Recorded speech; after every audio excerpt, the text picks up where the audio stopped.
Hello student, नमस्कार। फिर आज हम सीएनएस का रेस्ट ऑफ पार्ट जो स्पाइनल कॉर्ड बचा है उस पर चर्चा करने वाले हैं। तो देखिए, सबसे पहले स्पाइनल कॉर्ड, स्पाइनल जो शब्द है वो वर्टिब्रल कॉलम से लिया गया है, या मैं कहूँ कशेरुकदंड से रिलेटेड संरचना है। और कॉर्ड का मतलब आप जानते हो, एक रज्जू या एक रस्सी। तो रस्सी जैसी संरचना हमारे रीढ़ की हड्डी के अंदर पूरी लंबाई में, यहाँ से लेकर के लंबर वर्टेब्री नंबर 1, या जिसको हम कह सकते हैं कि जो कटी क्षेत्र है, कमर वाला क्षेत्र है, उसके प्रथम कशेरुकी तक एक लंबी रस्सीनुमा संरचना हमारी इस रीढ़ की हड्डी में है। उस रीढ़ की हड्डी में जो ये संरचना है, उसी संरचना को हम क्या कहते हैं? स्पाइनल कॉर्ड कहते हैं, मेरुरज्जु कहते हैं। सबसे पहले हम बात करते हैं कि साहब ये मेरुरज्जु की पोजीशन कहाँ है और कहाँ पर इसका उद्भव होता है। तो इसके लिए आपको क्या है कि हमारे ब्रेन में चलना पड़ेगा।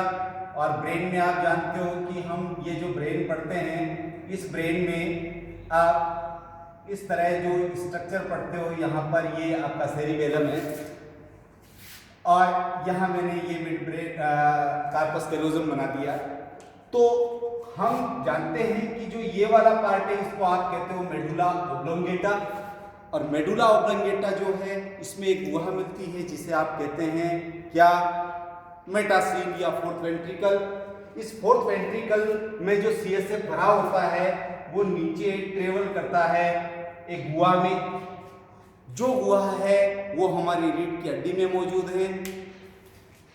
तो ये जो तरल निकलता है, या मैं कहूँ ये मेडुला ऑब्लोंगेटा एक छिद्र के द्वारा बाहर निकलता है, और इस छिद्र के द्वारा बाहर निकल करके इसकी जो एक्सटेंडेड संरचना यहाँ फॉर्म होती है, उस संरचना को हम स्पाइनल कॉर्ड कहते हैं। तो हम ये कह सकते हैं कि मेडुला ऑब्लोंगेटा का वह भाग जो कि ब्रेन में मौजूद उस छिद्र के द्वारा, जिसे हम मैग्नम का छिद्र कहते हैं, जब वो आउट होता है तो उसे मेडुला ऑब्लोंगेटा न कह करके हम क्या कहते हैं? उसे हम मेरुरज्जु कहते हैं। और ये जो मेरुरज्जु है, ये फोरामेना ऑफ मैग्नम से लेकर के हमारी पूरी रीढ़ की हड्डी की पूरी लंबाई में उसके लंबर वर्टेब्री नंबर 1 या कटी कशेरुका नंबर 1 तक एक लंबी रस्सीनुमा संरचना जो बनी हुई है, उसी संरचना को हम क्या कहते हैं? स्पाइनल कॉर्ड कहते हैं। तो कुछ इसी तरह से मैंने कहा मेडुला ऑब्लोंगेटा,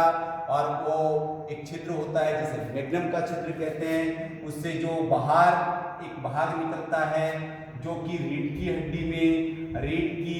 हड्डी में ट्रेवल करता है पूरी लंबाई में, और रीढ़ की हड्डी में ट्रेवल करता है। तो जो वहाँ पर हुआ है उसके द्वारा पहुंचने वाला जो स्ट्रक्चर है, उसी को हम क्या कहते हैं? स्पाइनल कॉर्ड कहते हैं। अगर हम इसकी एक लंबाई की बात करें कि ये कितना लंबा होता है, तो ये हम जानते हैं कि एक एडल्ट जो मैन है, एडल्ट जो ह्यूमन बींग्स है, उसमें इसकी लंबाई लगभग 42 से लेकर के 45 सेंटीमीटर, जो एक्सेप्शनली 50 सेंटीमीटर तक भी हो सकती है। तो ये इसकी एक लंबाई है। और ये लंबाई कहाँ तक मापी जाती है? ये लंबाई मापी जाती है आपके फोरामेना ऑफ मैग्नम, यानी जहाँ से मेडुला ऑब्लोंगेटा नीचे ट्रेवल कर रहा है, वहाँ से लेकर के प्रथम कटी कशेरुका तक की लंबाई ये हम मापते हैं। और इसकी अगर मोटाई देखें कि इस रस्सी की जो मोटाई है वो कितनी है, ये कितना मोटा रस्सा है जो रीढ़ की हड्डी में पड़ा है, और ये जो रस्सा है इसकी मोटाई लगभग 2 सेंटीमीटर हम देख पाते हैं। कितनी?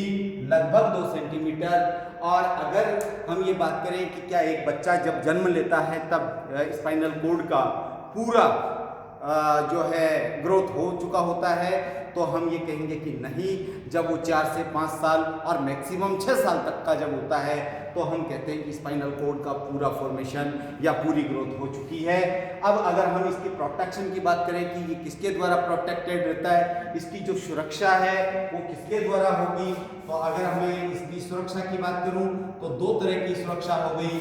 एक तो अस्थिर सुरक्षा और दूसरी है झिल्ली नुमा। दूसरी कौन सी है भाई? झिल्लीमय संरचना। तो इन दो के द्वारा ये कवर होता है, जैसे कि हमने ब्रेन में देखा था, ये भी एक सीएनएस का मेजर पार्ट है। तो वहां जो हमने पढ़ा था वो कब हुई, यहाँ वर्टिकल कॉलम मैंने जो लिखा है इसका मतलब है कि रीढ़ की हड्डी जो है एक बोनी स्ट्रक्चर है जो कि इसकी सुरक्षा करता है। और जो मेम्ब्रेनस पार्ट है, मेम्ब्रेनस पार्ट है ये झिल्लियों के द्वारा कंस्ट्रक्ट है। और झिल्लियां आप 3 पढ़े थे, BAP अर्थात ड्यूरामेटर, एरेक्नोइड और पायामेटर। और इनके बीच में आपने पहले तो इसके बीच में, दूसरा इसके बीच में क्या पढ़े थे, स्पेस पढ़े थे, या सब ड्यूरल स्पेस और सब एरेक्नोइड स्पेस पढ़े थे। और उनमें इनको जीवन यात्रा या नरिश के लिए बहने वाला जो तरल था वो भी हमने पढ़ा था। तो वो सारा का सारा यहाँ भी मिलने वाला है। तो हम ये कह सकते हैं कि इन दो के द्वारा ये प्रोटेक्टेड होता है। उसके बाद में इसकी संरचना की बात करते हैं भाई। और जो संरचना है उसको मैंने 2 पार्ट्स में, वैसे तो 3 पार्ट में तोड़ा है, लेकिन जो मेजर इसकी स्ट्रक्चर फॉर्म हुई है वो पहले पार्ट से ही हो गई है। और पहला जो पार्ट है उसको आपने क्या कहा है, उसको आप लोगों ने कहा है भाई द्रव्य। और द्रव्य आप अब तक जो हम ब्रेन पढ़ते आए हैं उसमें 2 तरह का पढ़ा है, श्वेत द्रव्य और दूषित द्रव्य। तो इसमें जो व्हाइट मैटर है और ग्रे मैटर है, इसको समझने के लिए सबसे पहले तो ये देखना है कि अब तक आपने सेरिब्रम में और सेरिबेलम में जिस दूषित द्रव्य को बाहर की तरफ पढ़ा था और श्वेत द्रव्य को अंदर की तरफ पढ़ा था, लेकिन यहाँ अब उल्टा होने वाला है। और उल्टा क्या होने वाला है, जो ये श्वेत द्रव्य है, जो श्वेत द्रव्य है वो इसमें बाहर की ओर मिलता है, बाहर की ओर, जबकि दूषित द्रव्य जो होता है वो अंदर की ओर मिलता है। तो पहली बात क्लियर हो जानी चाहिए।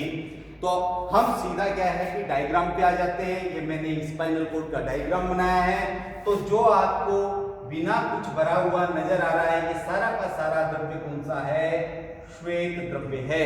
और जो अंदर रेड कलर में आप देख पा रहे हो, ये रेड कलर वाला जो है वो क्या है, दूषित द्रव्य है। तो ये श्वेत द्रव्य जो है ये बाहर है और जो दूषित द्रव्य है वो अंदर है।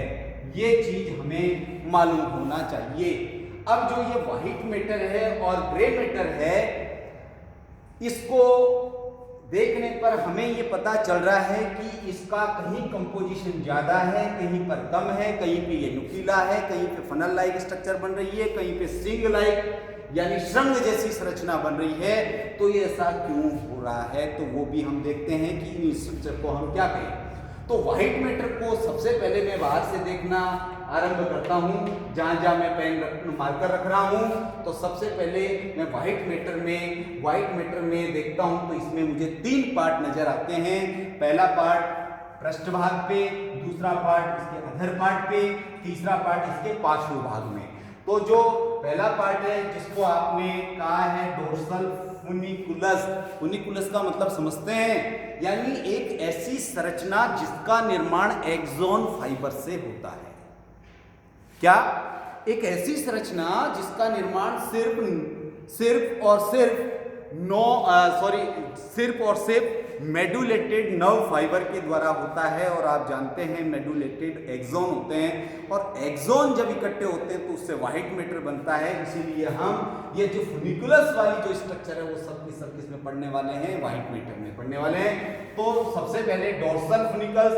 तो ये जो इधर वाला ये पार्ट देख रहे हो आप, ये वाला जहां मैंने श्वेत द्रव्य लिखा है, ये सारा पृष्ठीय जो फुनिकल है वो है। और दूसरा देखिए यहां पर मैंने लिखा है अधर। तो अधर वाला जो ये व्हाइट वाला पार्ट है, इसको मैंने लिख दिया है क्या, वेंट्रल फुनिकल्स या अधर। और लेटरल का मतलब ये वाला जो पार्ट है, ये वाला जो पार्ट है, ये व्हाइट मैटर जो यहां से लेकर के यहां तक का जो पार्ट है, ये वाला इधर भी होगा, इधर भी होगा। तो ये क्या कहलाएगा, लेटरल फुनिकल कहलाएगा। तो हम ये कह सकते हैं कि व्हाइट मैटर 3 तरह के फनिकल्स बनाता है, डोर्सल, वेंट्रल एंड लेटरल। इसी तरह से ग्रे मैटर को अगर हम देखें तो ग्रे मैटर में देखिए रेड कलर में देख रहे हो, इसमें तो सिंग जैसी संरचनाएं नजर आ रही है मेरे बंधु। तो ये जो सिंग जैसी संरचनाएं हैं, इनको भी हम 3 तरह से बांटेंगे। एक पृष्ठभाग पे है, एक अधर भाग पे है और एक उसके लेटरल भाग पे है। तो जो सबसे पहले मैं डोर्सल हर्न की बात कर रहा हूं, या जिसको हम हिंदी में कहते हैं पृष्ठ श्रृंग, क्या कहते हैं, पृष्ठ श्रृंग। इसको मैंने यहाँ 2 नंबर दिया है, यानी 2 नंबर ये जहां लगा हुआ है ये क्या कहलाता है भाई, इसका डोर्सल हर्न कहलाता है। और जहां मैंने 1 नंबर लिखा है वो क्या है, अधर श्रृंग है। और ये किसमें बना हुआ है, लाल जो कलर मैंने भरा है वहां पे भरा हुआ है, और लाल कलर मैंने किसके लिए यहाँ ड्रॉ किया है, ग्रे मैटर के लिए किया है। तो ग्रे मैटर में जो अधर सतह पर मिलने वाला जो ये हर्न है इसे हम अधर श्रृंग कहेंगे। और इसके साथ में जहां मैंने 3 नंबर लगाया है ये वाला पार्ट, तो इसे हम क्या कहते हैं, लेटरल। और लेटरल को आप कहते हो पार्श्व। और पार्श्व श्रृंग जो होते हैं वो कहाँ मिलते हैं, ये थोरेसिक पार्ट में मिलते हैं, यानी ये हमारा जो थोरेक्स रीजन है इसके पीछे हमारी जो ये रीढ़ की हड्डी है इसके अंदर जो स्पाइनल कॉर्ड है उस स्पाइनल कॉर्ड की स्ट्रक्चर में हम सीन कर सकते हैं लेटरल हर्न को।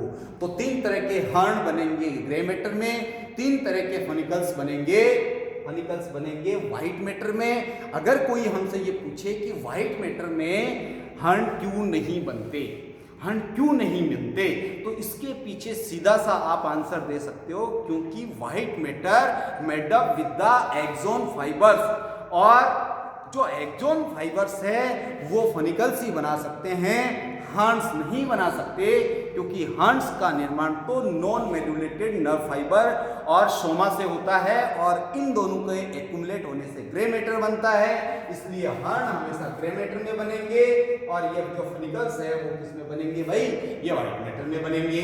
अब आ जाते हैं हम इसके दूसरे स्ट्रक्चर पे, और दूसरा स्ट्रक्चर फीजर या खांच, जिसको कि आप विदर भी कहते हैं या खांच भी कहते हैं, जैसा कि आप हर्ट में पढ़े थे, जैसा कि आप सेरिब्रम में पढ़े थे, वैसे ही यहाँ पर भी हम 2 खांच पढ़ते हैं। एक इसके पृष्ठ सतह पे है, एक इसके अधर सतह पे है। तो मैं कहूँ एक तो इस तरफ है, ये अधर सतह हो गई, और एक हमारी ये पृष्ठ सतह हो गई। तो इस पृष्ठ सतह के जो स्पाइनल कॉर्ड है उस पर, और एक उसकी अधर सतह की तरफ। तो ये पृष्ठ सतह वाली जो शल्कस है जिसको पृष्ठीय खांच कहते हैं, वो आप देख पा रहे हैं, जो कि इसको 2 पार्ट्स में डिवाइड कर रही है ऊपर से, और एक इसके नीचे जो बहुत मोटी सारी संरचना आपको यहाँ पर नजर आ रही है, इसको हम बोलते हैं अधर विदर, अधर खांच या अधर विदर।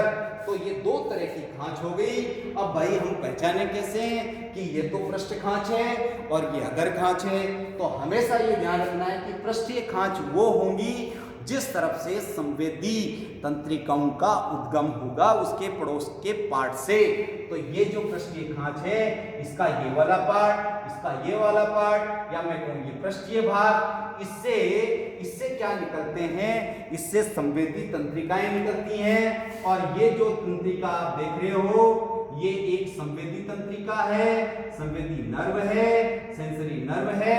और जो अधर विधर है उसको पहचानेंगे कैसे कि वहां से क्या निकलती है, वहां से मोटर न्यूरॉन्स या मोटर तंत्रिका या चालक तंत्रिका का उद्गम होता है। तो इन दोनों के द्वारा हम इसकी पहचान कर सकते हैं।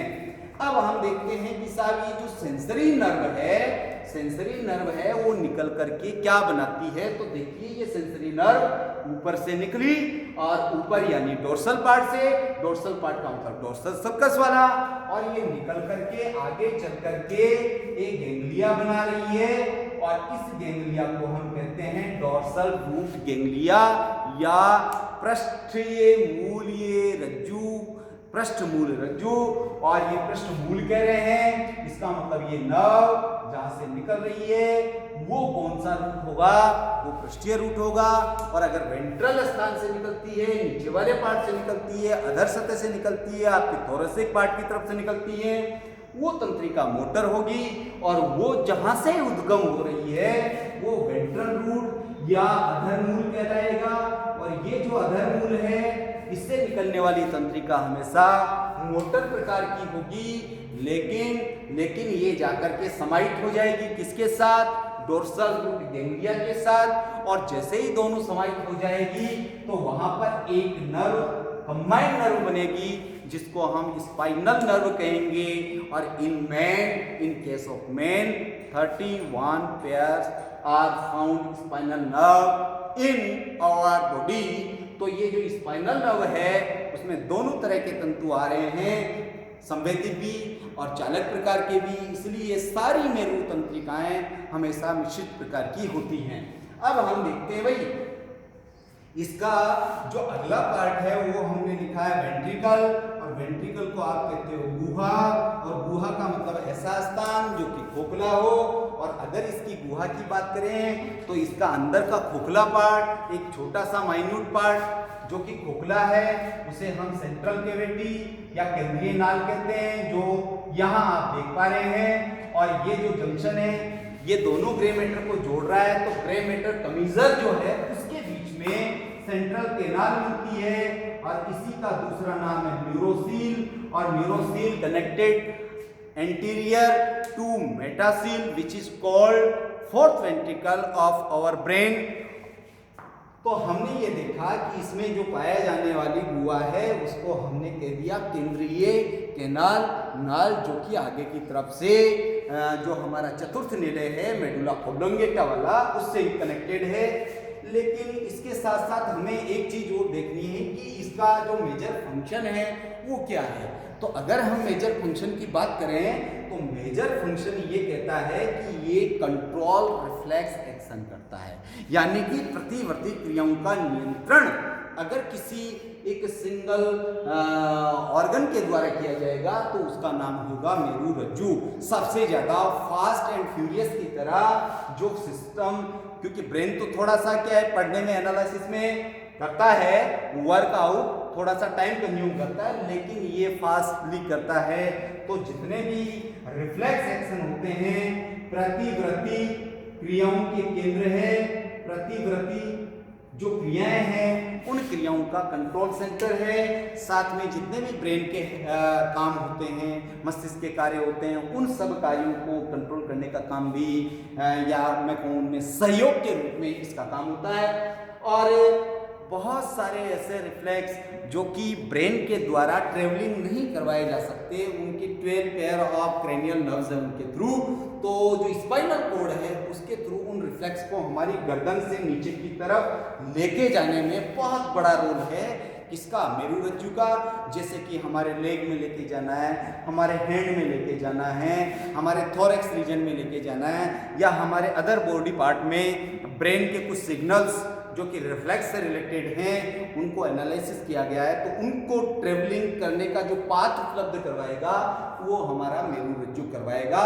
तो हम ये कह सकते हैं कि प्रतिवर्ती क्रियाओं का जो मेन सेंटर है वो मेरुरज्जु है, जिसको कि हम अगले वीडियो में रिफ्लेक्स एक्शन और रिफ्लेक्स जो आर्क होता है उसके रूप में जानेंगे। अब यहाँ मैंने एक नोट लगाया है कि साहब हमने इसकी लंबाई देख ली 50 सेंटीमीटर, तो क्या इसके कोई स्पेशल पार्ट हैं? तो हम ये कहें कि इसका जो अंतिम भाग होता है, इसका जो अंतिम भाग होता है उस भाग को हम कोनस मेडुलरिस कहते हैं। और कोनस मैंने कहा है इसका मतलब ये किसके समान है? एक त्रिभुज के समान, या मैं कहूँ कोन लाइक स्ट्रक्चर बनाता है। कैसा बनाता है? Cone like. अगर इसको यहाँ से निकाल करके हम यहाँ देखें तो इस तरह से अंत में ये ऐसे दिखेगा। ये देखिए कोन टाइप का स्ट्रक्चर, यहाँ देखिए ये कोन टाइप का स्ट्रक्चर, इसलिए इसको हम कोनस मेडुलरिस कहते हैं। और इस कोनस मेडुलरिस का जो अगला पार्ट है, जो कि कोनस मेडुलरिस का अंतिम पार्ट, फिर उसके आगे का भाग वो बड़ा पतला होता है। जैसे कि पतला कैसा? धागेनुमा। कैसा होता है भाई? धागेनुमा। इस धागेनुमा स्ट्रक्चर को हम बोलते हैं फिलम टर्मिनल। और इस फिलम टर्मिनल की अगर टेल देखें, इसका भी अंतिम पार्ट देखें, इसका भी अंतिम पार्ट देखें जिसे कि हम पूंछ कहते हैं, या इसका भी अंतिम भाग देखें तो वो किस तरह से नजर आएगा? ये फिलम टर्मिनल और इसका अंतिम पार्ट देखा तो हमें इस तरह से नजर आएगा। और ये जो स्ट्रक्चर फॉर्म हुई, इसको देख के ऐसे लगता है जैसे घोड़े की पूंछ यहाँ पर मैंने रख दी हो, और घोड़े की पूंछ जैसी स्ट्रक्चर जो बनती है उसको हम बोलते हैं कोडा इक्विना। और ये जो कोडा इक्विना है जो कोडा इक्विना है ये वो पार्ट है जो कि फाइबर लाइक पूंछ में जो हेयर्स होते हैं घोड़े की पूंछ में वैसा एक गुच्छा सा नज़र आता है। तो ये आज हमने स्पाइनल कॉर्ड के बारे में पढ़ा। अगले वीडियो में हम स्पाइनल कॉर्ड के रिफ्लेक्स एक्शन और रिफ्लेक्स आर्क पढ़ेंगे। Thank you for watching. Welcome.